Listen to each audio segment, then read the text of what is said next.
Hello everybody, and welcome to this inaugural Rethinking Economics for Africa festival, and to the opening session on the state of economics. My name is Fiona Trigena. I run the South African Research Chair in Industrial Development, which is one of the partners in this festival. And Alisa will later be talking about IEJ and the other partners. It's really incredible to see this phenomenal response and just how many people are excited to discuss the issue of rethinking economics for Africa.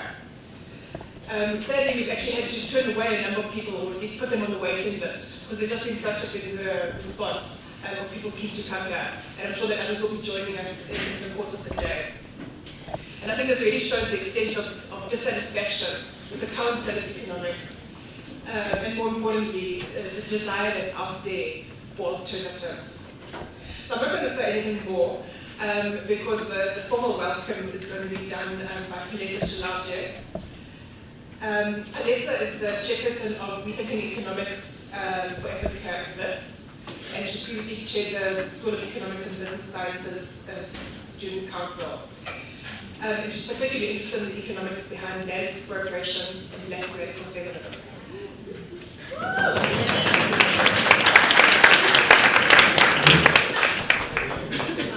Good morning, all gender non-binary people, ladies and gentlemen. My name is Palesa and I'm from RIFA.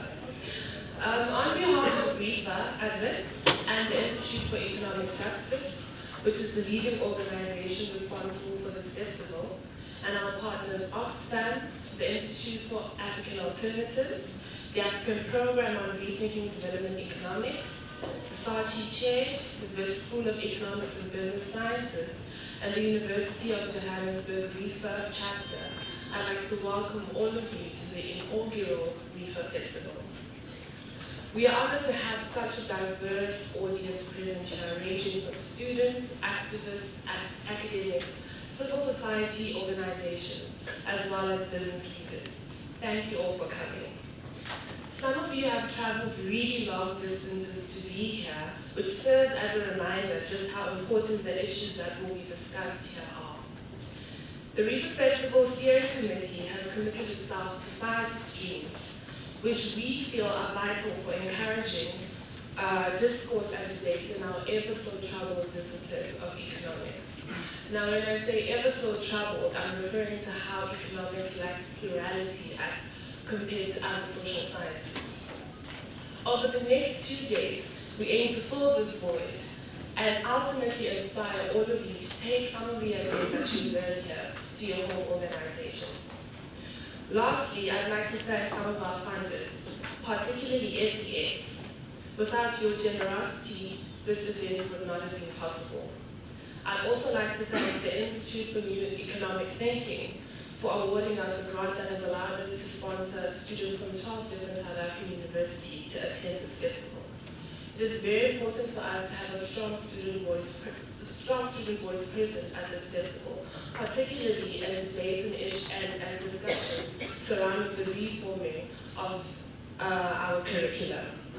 So gear yourselves up for a challenging yet exciting next 2 days, and most importantly, do enjoy yourselves. Thank you.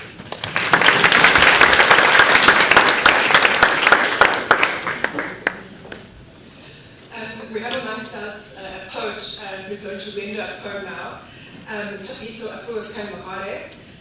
He's not only a poet, but also a recording artist. He's published a collection of poems titled Broken Man Chapbook. And he's also the co-founder and CEO of the Word and Sound Live Literature Company. Tabiso.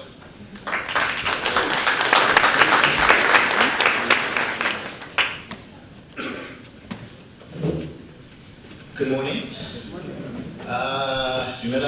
It's an honor and a pleasure to be here as part of the festival and to open. I'm the outgoing CEO of the Word and Sound Live Literature Company. I've just turned 36, and as a youth-led organization, when you turn 36, you're an elder. So we have a 27-year-old who's just taken over. I currently work for the British Council as an arts projects manager. And if you understand and follow European politics, you'll understand or you know how the creative and cultural sector is part of Europe's arsenal in engaging with the rest of the world, especially Sub-Saharan Africa as the last mineral frontier of the world. My poem today, to inspire you, economics can be boring. And every sector needs creativity. I think if we had more creativity in every sector, we'd have less problems, really.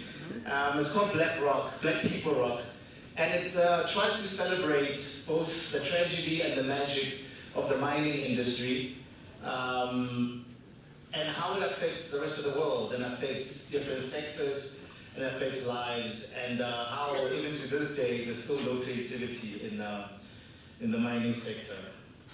So this is a song for people who work in the mining industry. Rumor has it that the roots of rock as we know it scores whispers of truth, leaves human records unspun as ambition propelled note streams.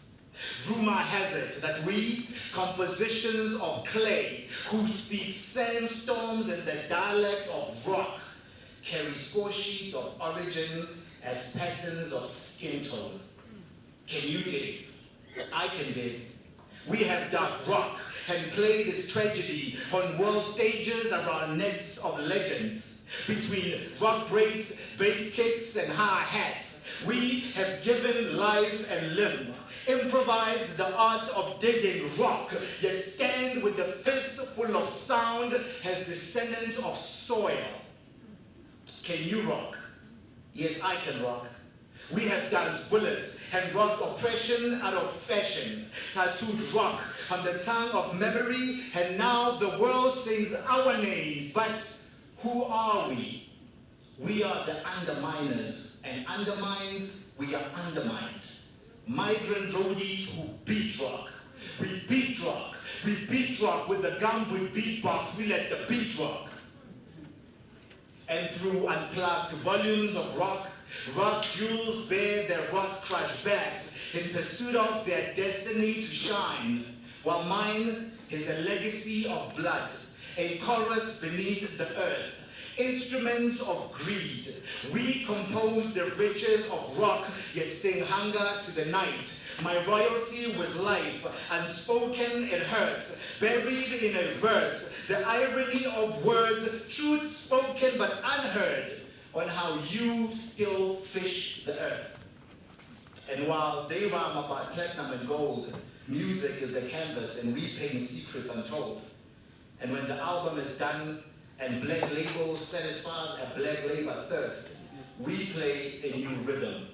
Backstage, while you toast statues of our labor, we play a new rhythm. We beat rock and let the beat rock. Thank you very much.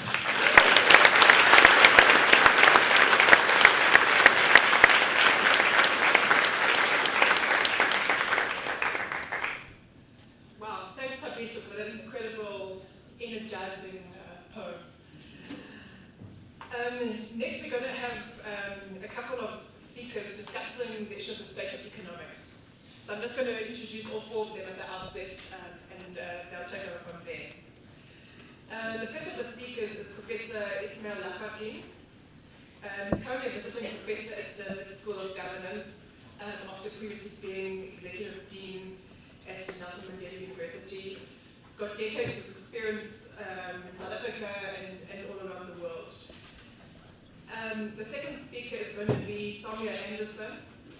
Soumya has been at the forefront of the thinking economics movement in the UK and internationally for the last few years. And we're particularly looking forward to hearing about the international experience from her. After that, we'll have Kamal Rambourg-Hurt. He's the co-founder and vice chair of Rethinking Economics for Africa at Wits. And he also serves, amongst other things, as a sports officer on the Wits SRC. And lastly, we'll have Saviwe Mhlanga. Saviwe is a master's student at Rhodes, and her research is particularly focused on the socio-economic effects of neoliberal globalization on developing countries. So So it's an amazing lineup of speakers, all different perspectives, and really looking forward to hearing from all of them.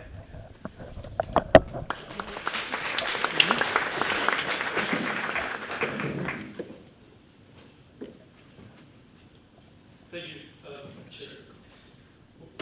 I have a lot of respect for professors, so I always feel bad if people call me a professor. I'm not. But I understand that it's bandied about and without introducing its significance. Let me make just one quick opening statement. A couple of staff members from National Plenary University Economics Department are here. And it was heartwarming to see them because they will know, and as this mentioned earlier, this is precisely what we tried to launch at NMU in 2016. So it's really great to be here at the moment. You also, Chair, taught me a vital lesson in editing. Last night I cut this down from about a 45-minute lecture to a 15-minute presentation.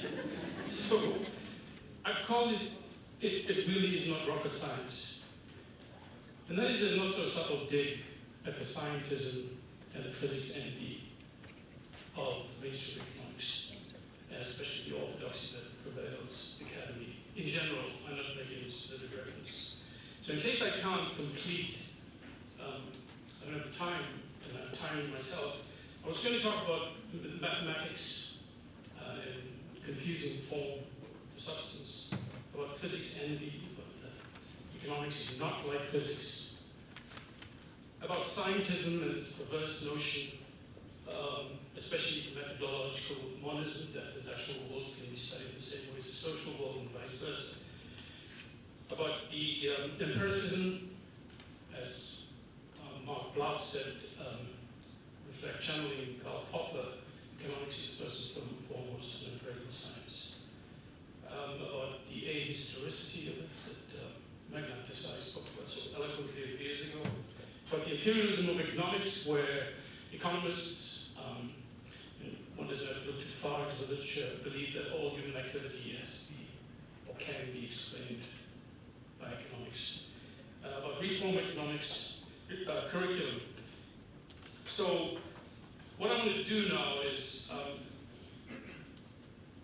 with respect to reforming curriculum, I believe that the need is for transformation all the way down, from philosophy, theory, to methods. We need a clearer break with the logical positivism that's dominated the discipline, and avoid the epistemic fallacy that is so characteristic of economics, where the only reality is that which you see. So we're essentially collapsing ontology and epistemology into one.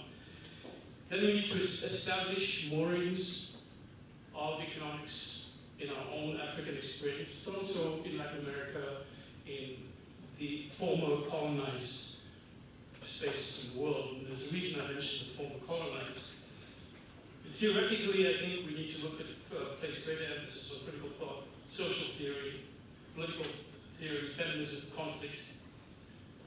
And, let me just make the statement, somebody else will speak on it. Economics has a woman problem.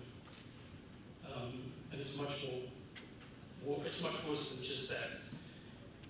Methodologically, I think we should avoid methodological monism, scientism, and the unnecessary mathiness that pervades the discipline. And using simpler, more accessible language. And I think that as economists, I can't quote Joseph Stiglitz who said we must be more humble, but I know that it'll probably get my troll sending me email messages tomorrow saying, why did you quote an economist? But we need to listen more, I believe. I always use the woman in Toppenbauer as an explanation. Economics cannot really understand or explain how she works the field for 12 hours a day to support 12 children. And it's difficult. So we're here today, and I think we've come a long way. I was very briefly part of the French movement in the early 2000s, who protested the dominance of mathematics. That's 18 years ago today. 15 years since the Cambridge and Harvard students petitioned for change. And the point that I'd like to make here is that most of us did not want to substitute one set of biases with another. It's provided a more balanced approach. But if you go back to even 125 years, the economist John Nicholson said that the traditional English political economy was pushed to the extremes with the adoption of mathematical devices. This appears especially true of the mathematical theory of utility. I venture to think that a large part of it will have to be abandoned. So with this challenge, we've come a long way indeed. So that is why it's so thrilling to be here. But let me just go straight to the mathematics, the dominance of mathematics. Most of us will know about this. My experience in departments from Cambridge, I attended, I was in London School of Economics, is that mathematics formalism has come to dominate the discipline almost completely. Now, I want to make the argument that this was part of a political control of the academy. Let me just go back to a statement made by Gerard de Broe, who said, by the end of the Second World War, economic theory had entered a phase of intensive mathematization, is his words, one of his dreadful words, that profoundly transformed our profession in several of its main features. That phase had no precedent, and it will have no successor. Just hang on to that, it will have no successor. This process was very vigorous in the USA. There's one body of evidence that suggests that the Cold War influenced very many of these professors who were too afraid to be associated with those communists, so they all migrated to this positivist economics and methodological mainstream. There is an argument, but there's insufficient evidence, that McCarthyism also pushed people away from more plural ideas because nobody wanted to be associated with the communists. But a paper by, I think, Weintraub at Duke University suggests the evidence isn't enough. So it has these political moorings. But the point is that in 1947, the mathematics gained a foothold in economics when Paul Samuelson was awarded the first John Bates Clark Medal. The very next year, he published his seminal book, and we know that for 60 years, that book went through 19 editions that remains the touchstone of economics orthodoxy. So let's just bear that in mind. One of the problems I have is that the Gerard de Broe said it will have no successor. So mathematics will have there is no successor to that. The problem I have with this is the problem with all fundamentalists, people who believe that there's only one explanation for all things in life, is that have we reached the end of our intellectual development, that there can be nothing else beyond mathematical explanations? And this is the huge problem. So, have we reached the end of our options? I don't think so. But economics has drifted far away from its main political economy moorings. If you go back to Smith, Adam Smith, and Marx, and across until and various people, Alfred Marshall and Veblen and whomever, and it's lost the politics somehow. So my approach has always been somebody asked me, actually my sister, so you're an economist? I said, no, I'm a political economist. What's that? And I said, okay, you're not an economist? And she said, no. So I said, sorry. I come from that. And I said, okay, you believe in the Quran? She said, yes. I said, you believe everything that's written in the Quran is true? She said, yes. I said, you and I can't change anything in the Quran? She said, yes. I said, that's what economists are. They believe everything that's written and it cannot be changed because these are laws. She said, oh. I said, I'm a political economist. I believe that we have to approach the whole thing with the multiplicity of ideas. But anyway, so that's on a lighter note. So I have a slide here that says, let them eat maths. As study was done at MIT in 2003 where they asked doctoral students in economics, what do you believe is important to fast track? Excellence in mathematics, knowledge of economic literature, knowledge of the economy, what is very important, what is not important. Excellence in mathematics, 87% of them said very important. Knowledge of the economy, 68% said it's not important. Right? This is the data that's available, I have a reference on here. So let me just go to when Roy Keane, Manchester United, I'm not a fan, used to go mad. People said this red mist came down on him. So decolonizing economics brings down that red mist over a lot of people. Let me just try and explain this. Those of us who have read Critical Political Economy of Robert Cox will remember this much quoted passage where he said, theory is always for someone and for some purpose. All theories have a perspective. Perspectives derived from a position in time and space, specifically social and political time and space. So let me turn to the origins of economics. 1776, England dominated the world. The world was carved into economics.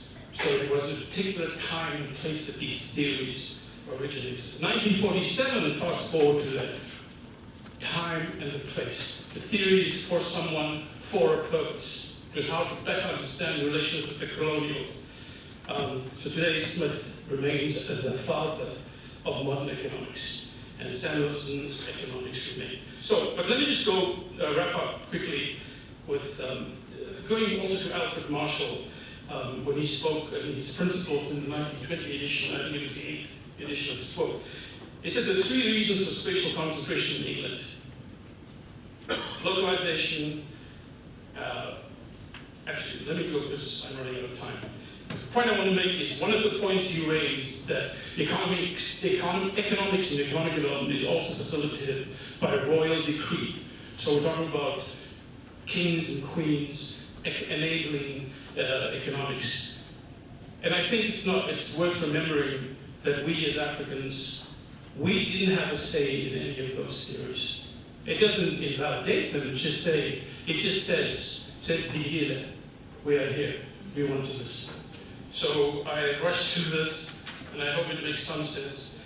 But let me just leave this and say that many economists, especially in the mainstream, let me go to Jared DeBro again, who said that before the contemporary period of the past 5 decades, theoretical physics has been an inaccessible ideal to which economic theory sometimes strove. That was 1991. In 2015, Lawrence Summers, he of Let's Dump All Our Nuclear Waste in Africa, said economics is a science like physics. And my response, I go to the great physicists of the 20th century, Rich Feynman, who said, imagine how much harder physics would have been if electrons had feelings. Thank you very much. I hope that makes sense.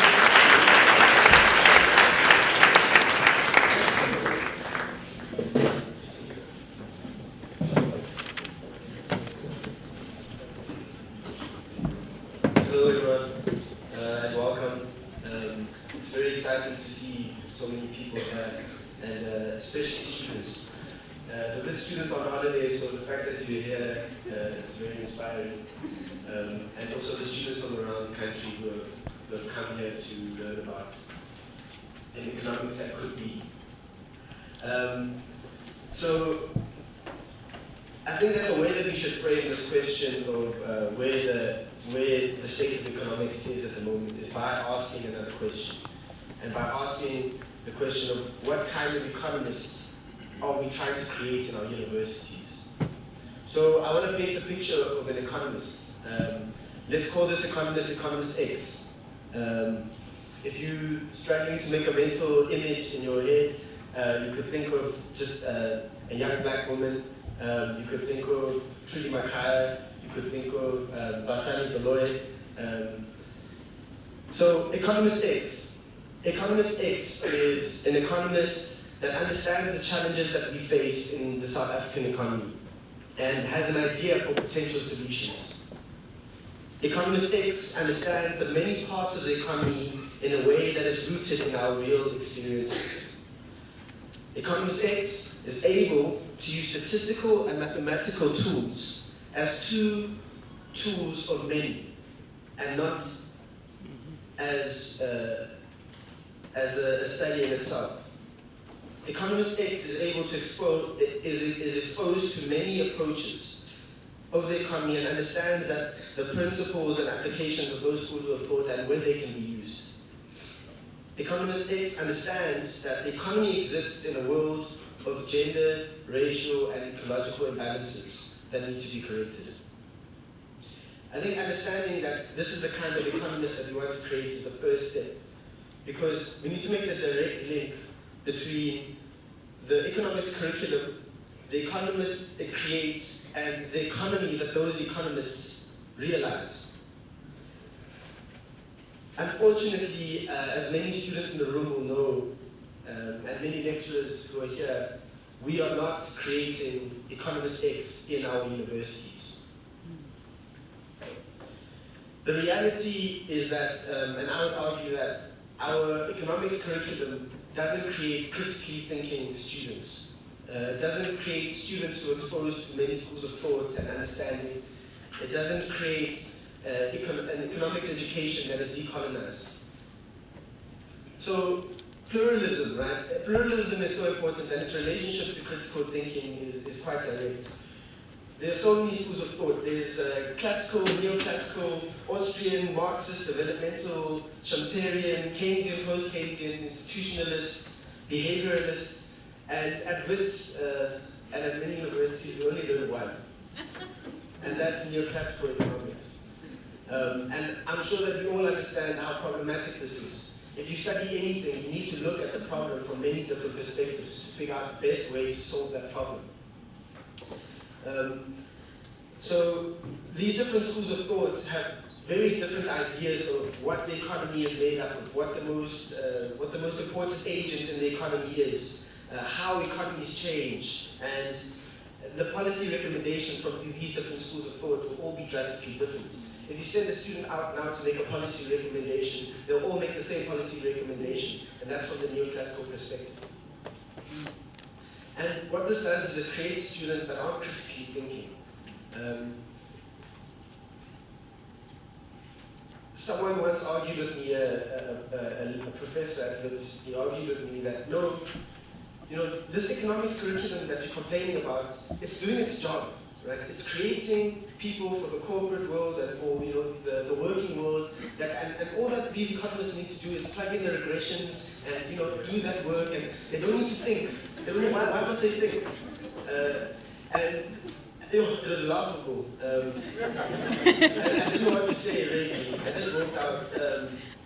And it's interesting. So some students around the world are doing research into these kind of things. And one of the research projects that they did is they did an employers report in the UK. And that employers report looked at what employers actually want. And even in the corporate sector, Goldman Sachs says that once they employ an economist, they have to train the economist for 1.5 years before they can actually do the work. Because these students that our neoclassical economics is producing is not critically thinking. They're not able to adapt to the dynamic world that we're living in, and things are changing so fast that even in the corporate sector, they don't want robots who just kind of plug regressions the whole day and don't think about them intelligently. In our curriculum, often, I suppose you could argue that if we learn one school of thought, it's okay, as long as you think critically about the assumptions that they made in the models. But even in our curriculum, the assumptions that we make are accepted. They're just accepted, and there's no space to challenge them, and there's no space to think about, okay, what is the rational agent? Does this rational agent understand what Ubuntu is? Does this rational agent how many children, does this rational agent have to look after? What kind of community is this rational agent in? Our rational agent that neoclassical economics has conceptualized is a Western ideal, and it doesn't reflect the way that people really think. So even in the labor market, the assumptions that we make, we're not really going into what they really mean. So the third problem, and it brings me to the third problem of our economics curriculum, is that it's very much a colonized curriculum. And the way that I substantiate this is, I'll give you an example. In second year, we were learning about the labor market. And this labor market didn't make sense. It wasn't what we understand in South Africa. It wasn't what we face. It was very confusing. And so I go to my second year course coordinator and I say, ma'am, this is a problem. This doesn't make sense. This isn't our model. What's going on here? So the first thing she did was she agreed. She said, yes, you're right. This isn't the model. This doesn't apply to South Africa. So I asked, why are we learning this? She said to me, no, some of our students go overseas, and they go to Oxford, and they need to understand this model if they study it. Because if they go there, they'll be behind. And we can't have that. It'll be embarrassing for the university. And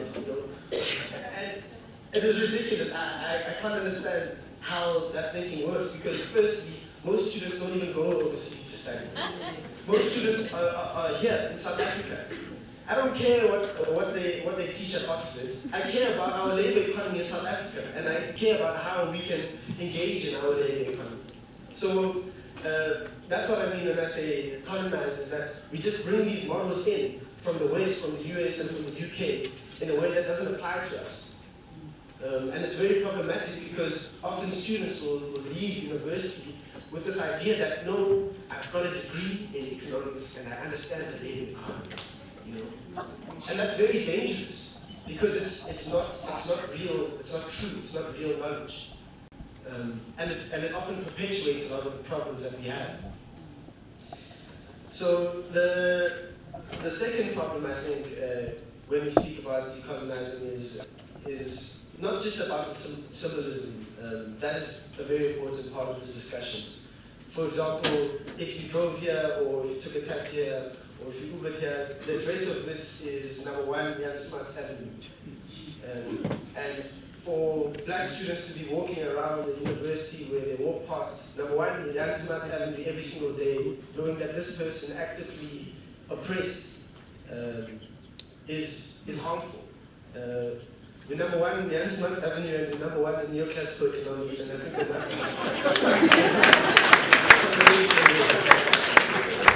but I think we can take some inspiration from the students who took down the statue of Cecil John Rhodes, because its shadow was cast over many students for many years, and I think that we are in a similar shadow, and that we need to step out of it. Woo!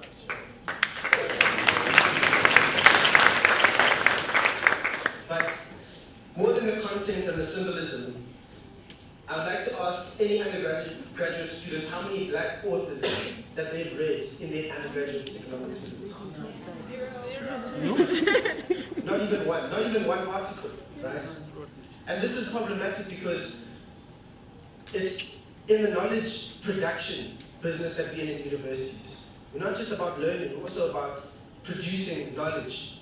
And there are no black authors producing knowledge. And if they are, we aren't getting taught it.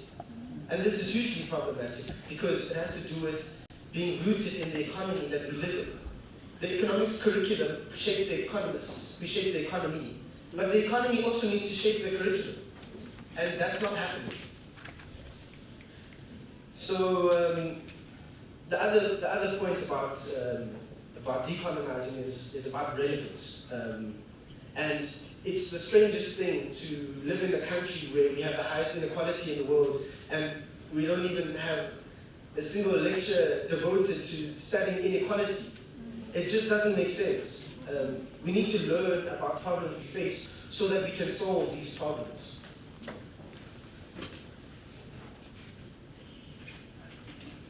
The weirdest thing happens often in universities when you engage in these problems. I found when I go to lecturers and I explain these critiques and these problems with our curriculum, they all agree. I go to my lecturer, she agrees. I I go to my course coordinator, they agree. I go to the dean agrees. I go to Adam Habib agrees. Adam Habib goes on sabbatical for 6 months, Tawana comes in, Tawana agrees. And I don't understand how everyone can agree with our critique and our problems, and nothing changes. It's like there's some kind of gatekeepers, and I don't understand it. So what we've done as students, as a group of students, as Rethinking Economics for Africa, and there's one at WITS, there's one at UJ, there's one at UCT, and we're hoping that a lot more will open up across the country, is we've got two approaches. The first approach is, in acknowledging the problems that we have, we're going to supplement our curriculum. So up until a point that there's critical thinking, there's pluralism, and there's a decolonized approach to it, we will do that ourselves. So we will host critical thinking courses like we did earlier this year. We'll host discussions on the contemporary debates and challenges. And the second approach is to actually engage in the process of curriculum reform.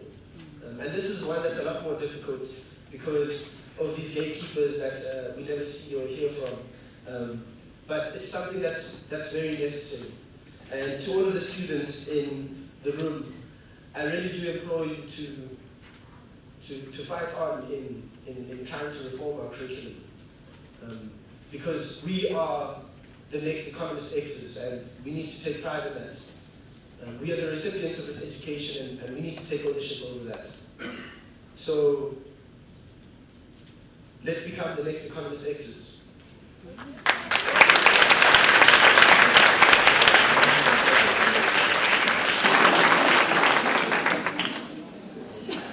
I'm sorry to break the flow, very mundane announcement, but I've just been asked to announce urgently that 2 people need to move their cars immediately, otherwise something really bad is going to happen to them. The number plate is ZGN324GP and NE16270.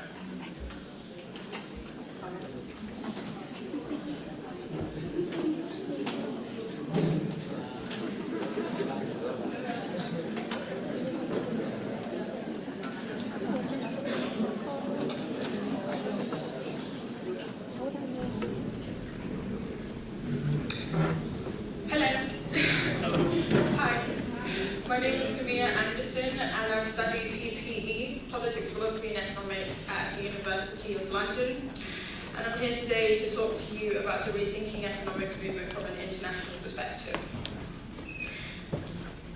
I wanted to give you guys a bit of an insight into what Rethinking Economics is and what it actually stands for as a global movement. So, as you know, the 2008 financial crash, raised a lot of questions for economic students inside classrooms that were studying a dominant neoclassical economics curriculum, which wasn't exactly explaining why the economy around them was crumbling. So this actually caused a lot of questions and, a critical rethinking of their curriculum. Students across borders said, okay, if we're seeing a financial crash happening right now, we can't explain it. There's something fundamentally wrong with what we're learning inside this university. So 2014 was a global year of action for many students, not just in Europe, but in Asia, in Brazil. Yuan Yang, who's one of the founders of Rethinking Economics UK, she met with students in Germany around May, and they produced something called an International Student Initiative of Pluralist Economics, which was an open letter which basically argued for opening the economics curriculum up to different ideas. And this affiliation was signed by over 100 students from 30 different organizations across 30 different countries. Students ran huge conferences in New York, the US, Kingston, London, and while this was going on, university academics were actually developing something called the core curriculum. Now, Our personal view at Rethinking Economics is core doesn't go far enough.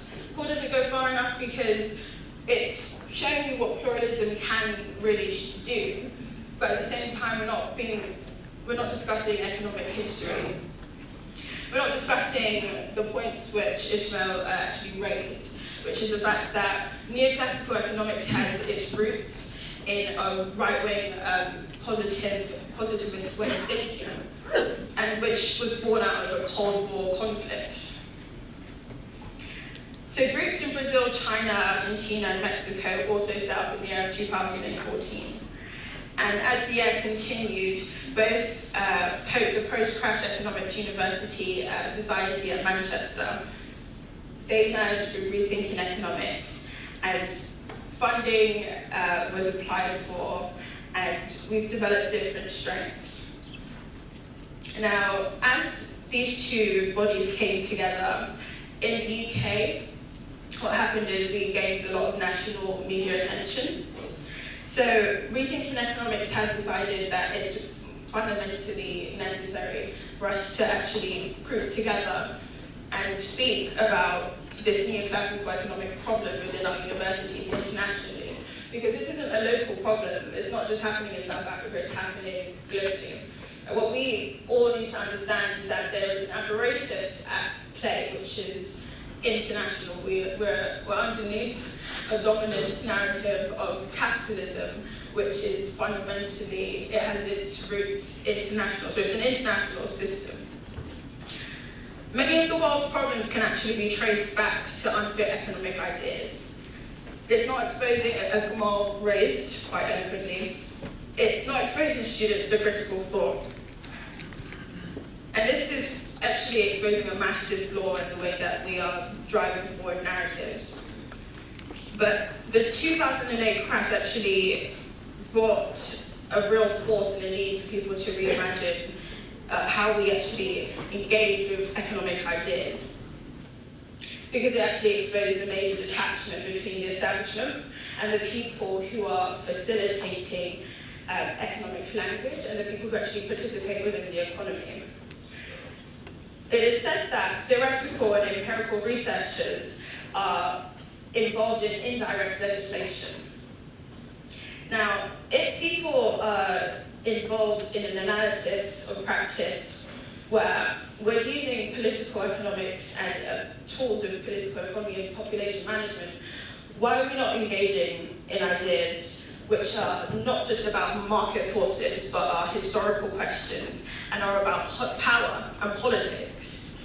So currently, economics education is underneath something which is having grave repercussions for the future of our generations to come. What's happening across the world is the fact that students actually have an ability to, actually limited to address inequality because they're not being taught about inequality inside their classrooms. And of course, if you're not being taught something, how can you address it? So people go on to studying economics and then they go out and they join the World Bank and fundamental institutions that are cross borders and think tanks.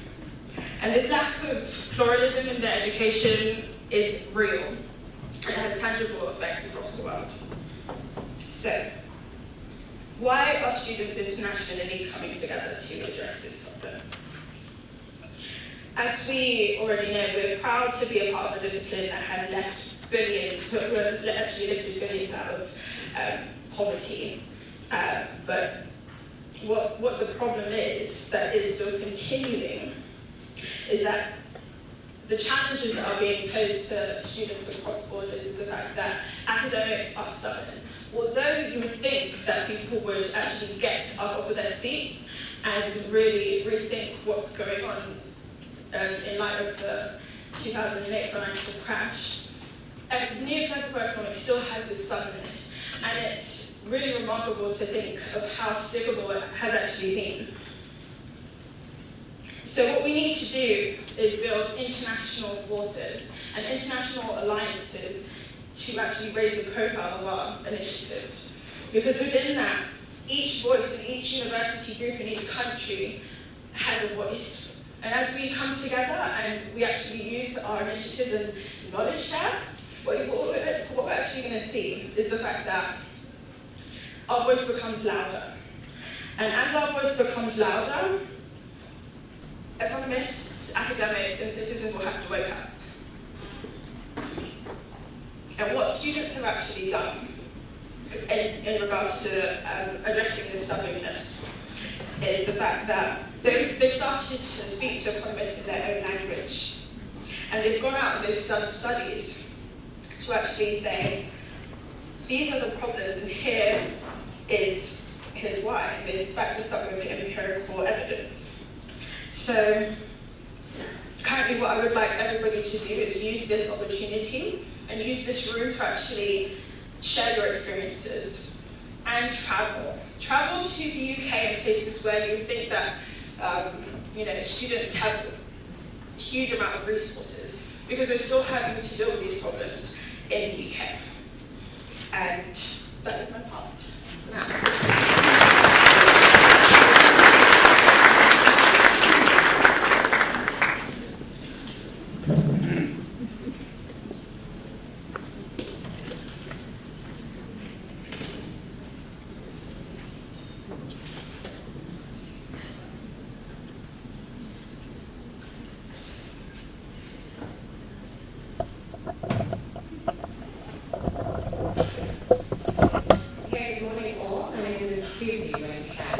I'm going to be closing off this panel discussing the state of economics, critiquing economics as a discipline from South African institutions' perspective, but hopefully trying to provide a way forward from a labor economics and feminist economics perspective. But before I begin, I think I should also state that I am also a product of this neoclassical, market-driven economics that we've been critiquing, and perhaps also a survivor of it. Unlike a few people that I've met recently, I didn't kind of fall into economics as a discipline. With my education was very much deliberate. I grew up in New Brighton, a town in Port Elizabeth in the Eastern Cape. So from a young age, I was very much interested in, wanting to understand the socioeconomic situation and context that I was growing up in. But I also wanted to understand the situation, that we were facing as a country. So even though I didn't study economics in high school because it wasn't offered at my school, I thought that I needed to study economics because economics, in my mind, was going to, give me this understanding, was going to equip me with the necessary knowledge and the skills that would hopefully help me to one day address these solutions. So I guess you could say, and perhaps naively, I went into economics thinking, that I wanted to change the world. So, needless to say, I was thoroughly disappointed in my education. And Kamal has captured a lot of what my experiences were in undergrad and honors level. And I found myself actually at a postgrad level being forced to go outside of my faculty, outside of my department, to go and seek this education somewhere else. And with the help of my supervisor,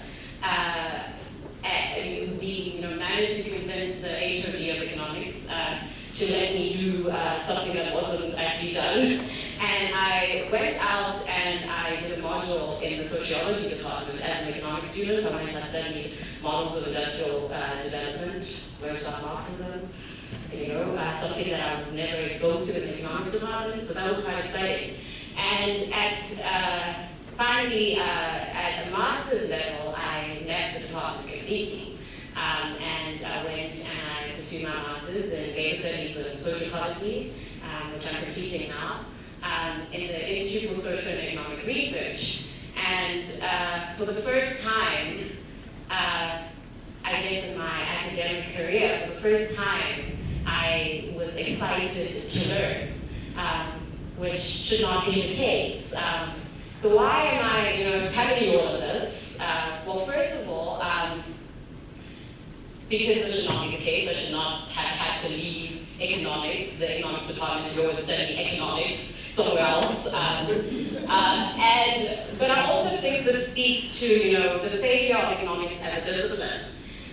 What we're seeing at South African institutions is what we're seeing at South African institutions is that economics is increasingly drifting away from the social sciences. And one of the problems is this that I have up here. This is an extract from the Rhodes University Analysis of Curricula report for the Commons Faculty from 2015.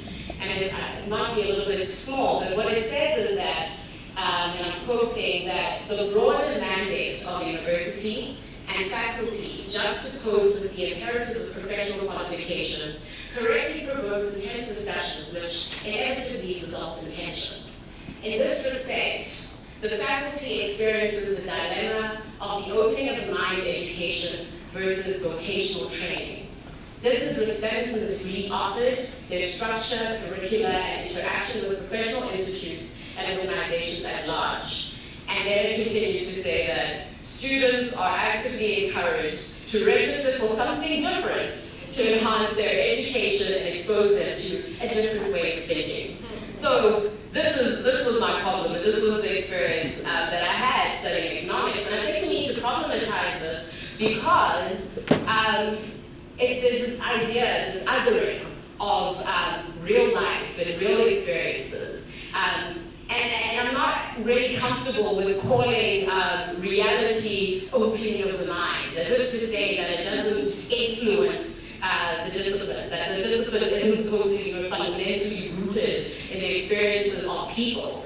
And I think that because of this thinking, what happens is at our institutions and economies in South Africa as well, that the theories that end up dominating the formulation of economic policies reflect this imagined world that there's little resemblance to the dynamics on the ground.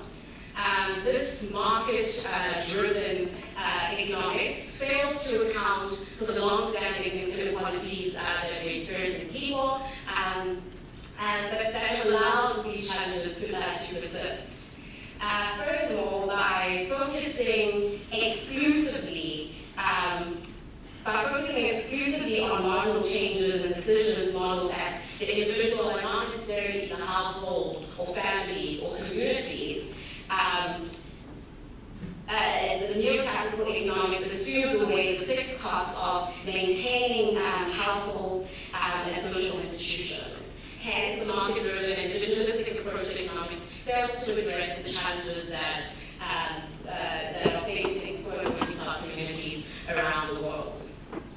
The way in which economics is conceptualized determines the scope of developing macroeconomic policies for evaluating their welfare impacts.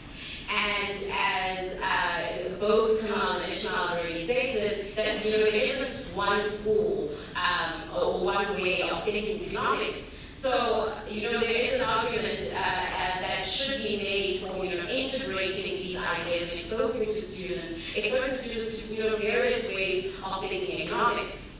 And I make this point that this is by no means a rejection of theory or of economics as a science, but rather it is to say, as Benjamin Channing writes, that it is in no area of human life can numbers fully capture the reality. There are always aspects that are difficult to quantify, and moreover, all numbers are constructed on the basis of particular theories, which by definition focus on some aspects of reality while ignoring others, including quantifiable ones. So I argue that there is a need to re-socialize economics in a manner that speaks to the experiences and challenges that we face. And I suggest here two ways, as a scholar, to be honest, and of course there are other suggestions that you can make, that perhaps we need to revisit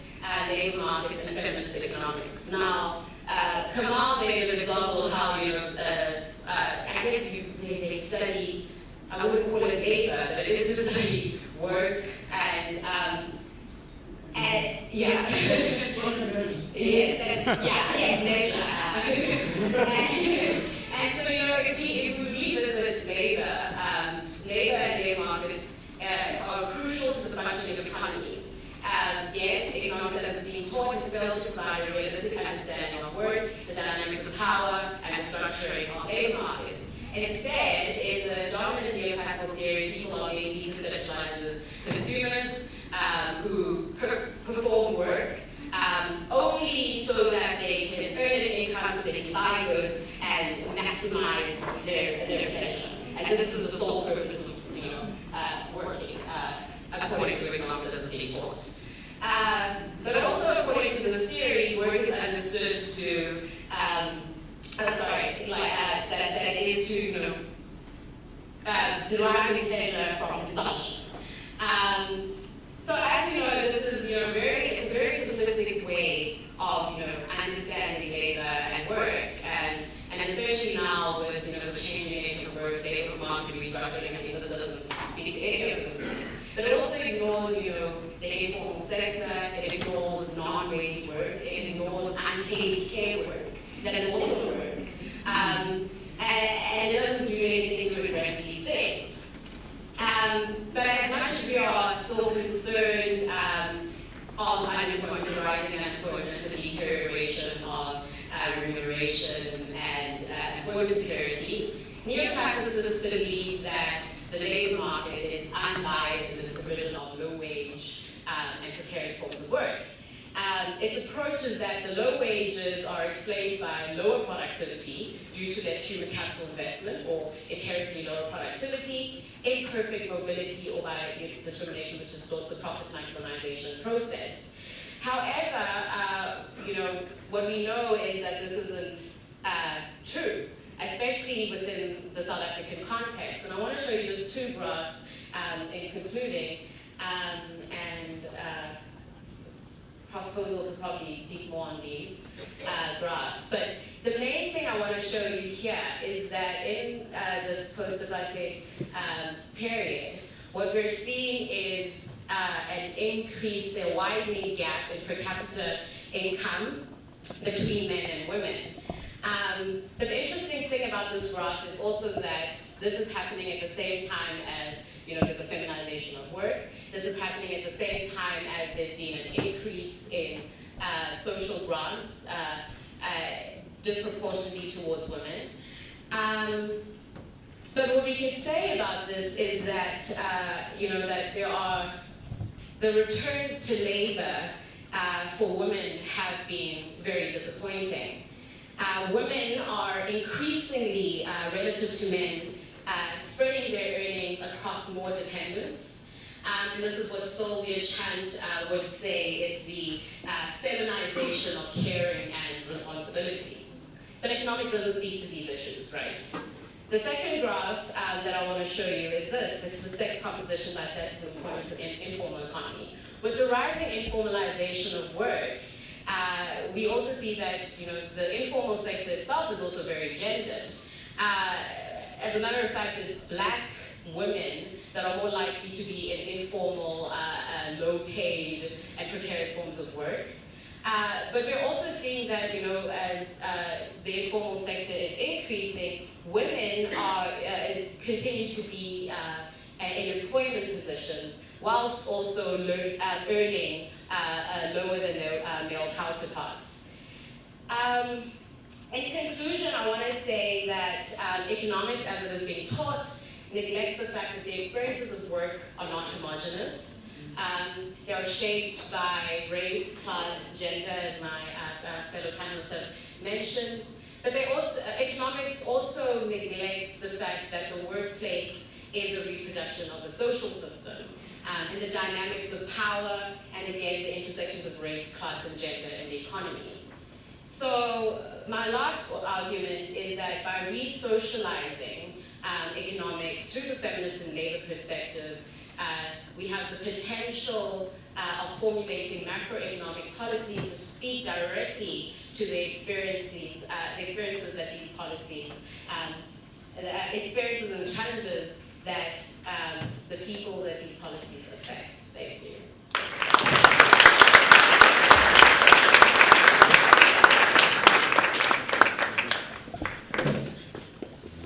Wow, thanks Sidiwe, Kamal, Samir, and Ismail for those really stimulating inputs, which I think have really framed some of the issues that we're going to be grappling with today, tomorrow, and of course well beyond that. We've got a little bit of time, so we're going to take one round of questions, comments, and speakers. Vanessa, do you want to join the table so you can also respond? Okay, you cover. Is Samia, if she's around, can come back to the table? Can I take hands? Okay, that's cool. You can use the shop steward voice, huh?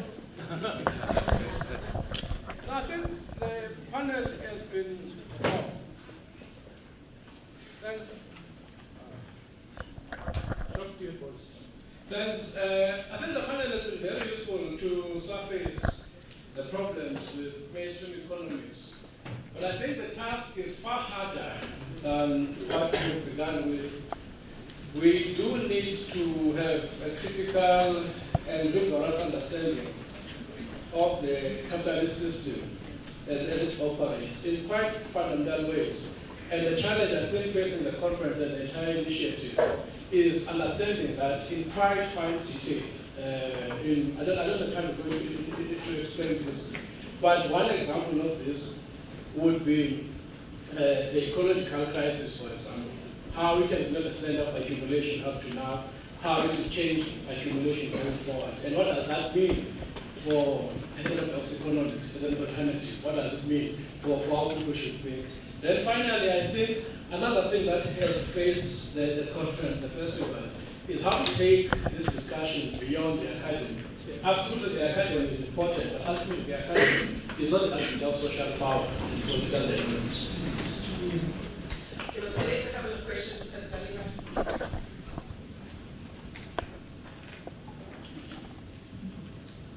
Thank you. I think it was a great start. I love the panel. I want to make 2 points. Let me give the floor back to the panel with this point. We haven't said anything here about the class interests behind the study of economics. So I'd love to hear all of your views on that. My other point is for everybody who put up their hand saying that they have not read an African economist, start with Samir Amin. Samir Amin died a month ago. We need to acknowledge the role of this preeminent African economist internationally. And his reworking of economics is a place to begin, just to begin. Thank you. On that note, people will see the tribute to Samia Amin at the back of the booklet. Okay.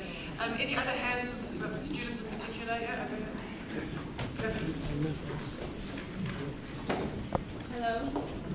I had 2 points, one of which has been spoken by the conference here, which was on popularizing economics, and which is questioning the place where theory sits. And for me, rethinking economics should really go beyond the classroom in the university and also challenging what the university is.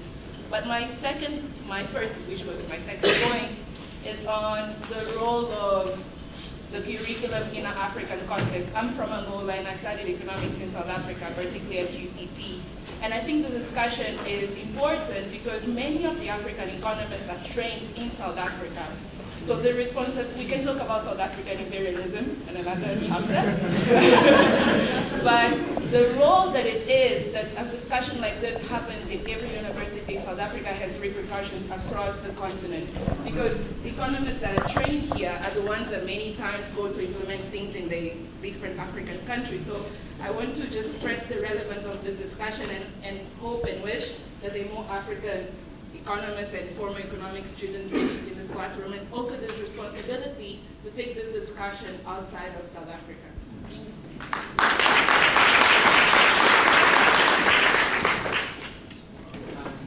Thank you so much for opening this for interesting. I'm glad that economists have begun to do self-introspection. I'm glad that economists have begun to do self-introspection, realizing the shortcomings that the discipline has. And I have sort of a suggestion that perhaps you could tap into what the other side of Limpopo, Zimbabwe has been doing. It has a fully-fledged Department of Economic History, in which it has been teaching, critical thinking and understanding really how African economic history is come about, and perhaps it could be a good starting point going forward.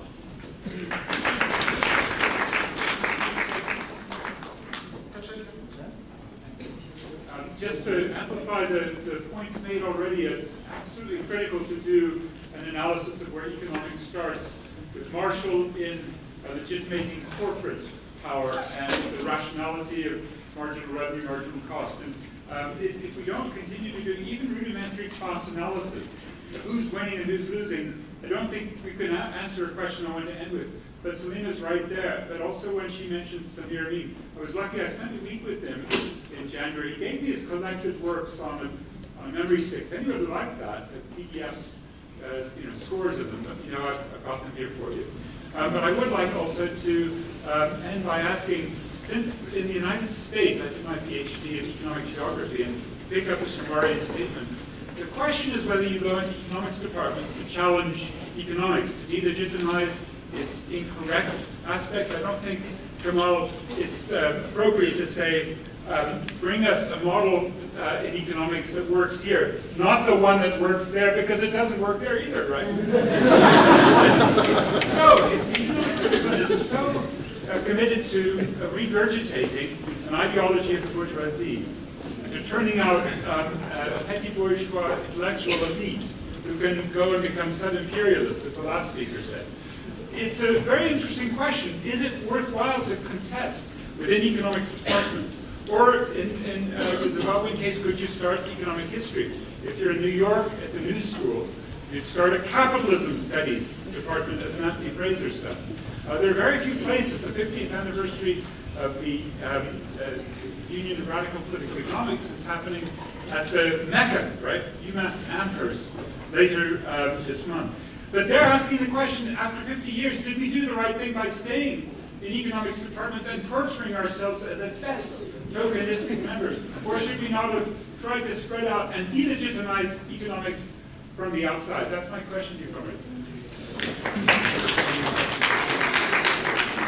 Let's take two last quick hands.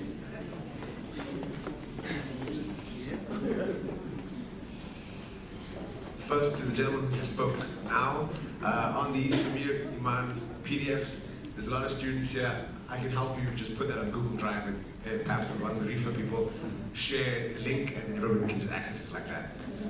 Secondly, to Kamal, on the gatekeepers that you mentioned, have you started approaching that for curriculum change strategically and step by step by identifying each gatekeeper in each place?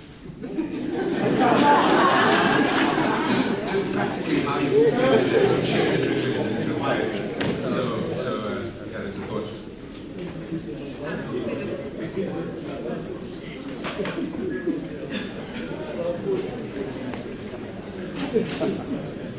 Thank you. My comment is just directed or in agreement with what specifically doing. One key problem that I found with labor market research or looking at wage inequality is that collection of data, the type of data that are collected by statistics SA, while it is very comprehensive, there are very simple issues such as, how much time does a woman spend traveling, or do people spend traveling versus other groups of people? And then you end up with a situation where you have a variable, an unknowns variable, where you then say, discrimination would be part of this, and people say, well, other economists say, well, that's laughable because you can't quantify that. But if we don't ask the correct questions, then, how do we then explain that better? So that's what I want to say. Okay, to everyone who didn't get a chance to ask, don't worry. You've got the next 2 days, not just to ask, but to comment and discuss. And to the speakers, you don't have to discuss point by point. Maybe just pick 1 or 2 points that you want to comment on. I just want to make a general statement in agreement with Professor Bond. If I had, I don't qualify to be an academic, but if I had my wish, I would design a teacher course on capitalism. It is actually one of my interests. So I think that's a very, and when you teach history, there's also a very great opportunity to teach the history of economic thought, how that in itself has evolved over time. So that's the one thing. Class analysis is actually fundamental. There's just the rigidity of class, so the conditioned responses we have to class, and we might need to look at that. One person mentioned Samir Amin. As soon as Kamal spoke, I remember I wrote a piece of note because I was going to mention him in my longer version. Walter Rodney wrote a really good book on how Europe underdeveloped Africa. So yes, there's a lot of literature out there, and and I agree. So let me just try and if there's anything else. Let me hand over to someone. Thank you. So the first question was on democratizing economics and making it accessible. And I think that's really a very important point, because even by us having this discussion about curriculum reform and decolonizing economics, it's a bourgeois discussion. It's a discussion amongst people who are already inside the institution. It's amongst people who have access to this education, right? And the big problem comes when people don't understand these basic concepts, and when economists make things that really aren't complicated sound so complicated that it alienates people, and then they say, no, it's economics, leave the economics up to the economists. And what do the economists know? Like only one thing, and that's what's problematic. And there definitely needs to be a bigger drive to make economics understandable, and it is so relevant to people's everyday lives that it needs to be, a bread and butter of someone's arsenal of knowledge. And then the question on the gatekeepers. I don't know who they are. I think that's the problem, right? We don't know who they are. Maybe it's someone dodgy, in the corner office with black, sunglasses. I don't know what they look like. But I think the best way to go about getting curriculum reform and the strategy that we're taking at WITS is, often there isn't a position taken, right? So like people agree and they'll discuss it with you and they'll say yes, and there's a conversation, but there's no action that's taken, right? And there's kind of this lull, and in the lull there's it's a lull of inaction, and people agree with you to appease you, and then nothing actually happens. And there's no position taken to say, no, we have to learn this one school of thought, and we shouldn't do history of economic thought in undergraduate, and we shouldn't do different theories in undergraduate. There's no position like that that's actually taken, right? So I think the best way to go about it is to write some kind of critique. And at some universities in the world, what they're doing is they're doing actual curriculum reviews, where they, and Samir mentioned it earlier, is they're actually looking at a number of universities and seeing exactly what's in the content of the curriculum, and then they take that curriculum review to the university and they say, here, this is what it looks like at the university, and this is why it's problematic, and we want to take this up in a formal process of some kind. And then, if the university has to take a position, they either have to say, okay, we'll look at it, or they have to outrightly say no, right? And if they outrightly say no, that's when we throw our hands in the air and we march and we write op-eds and we embarrass the university for, this guy, Ihsan Basir at UCT. He wrote an article about how the economics department at UCT is problematic. We haven't done that because we feel like we can go through a process where we actually have a relationship and engage with our department. But if the department isn't willing to listen, then then you'll have to take those bad cop kind of approaches. But we're not there yet, so I think we're cool. I'd also like to say that there are many postgraduate courses, like was mentioned earlier, that does have pluralism and does have a very critical perspective, and those courses do exist. And there's a new one actually starting next year in the honours, which is great, and that's progress. And it's exciting to see that there are things happening and there is progress. But I still believe that progress needs to start in the undergraduate, and hopefully we can work towards seeing that progress.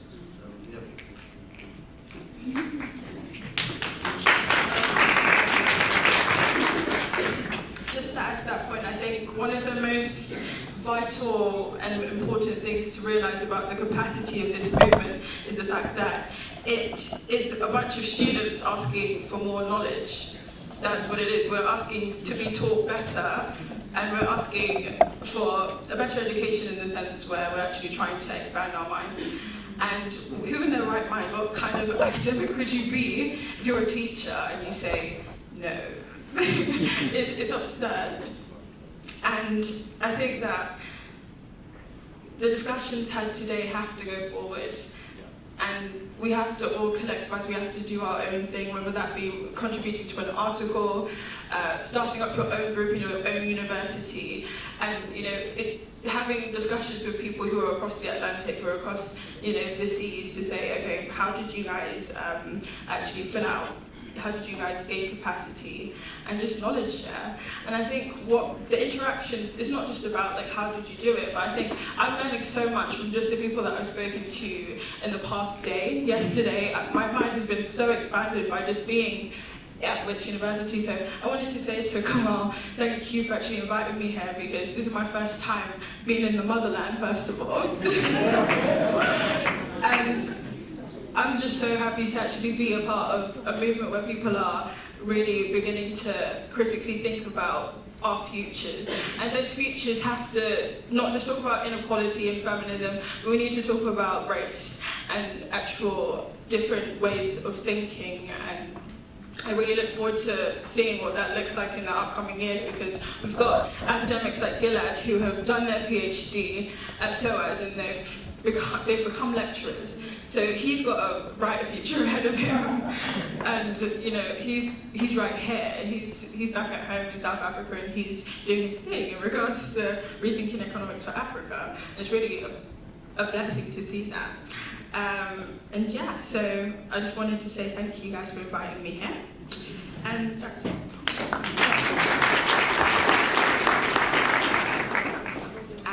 So I'm not sure if I'm going to be answering the questions, but I do want to kind of comment on it, since this is a discussion, and ask some questions myself. There was a point that was made about, whether we're going to just suffer through this neoclassical economics, until we discover something else.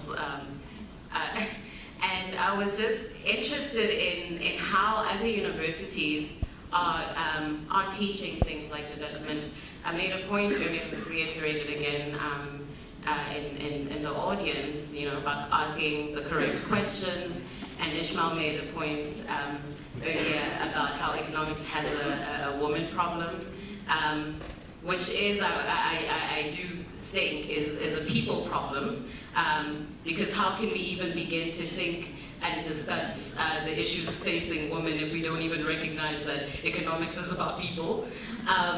And I think one challenge at an undergrad level from Rose University, I can't speak for other institutions, is the fact that it's not a matter of just only forcing students to go to other departments and other faculties to go learn, but it's also the fact that development economics is a choice, it's an option.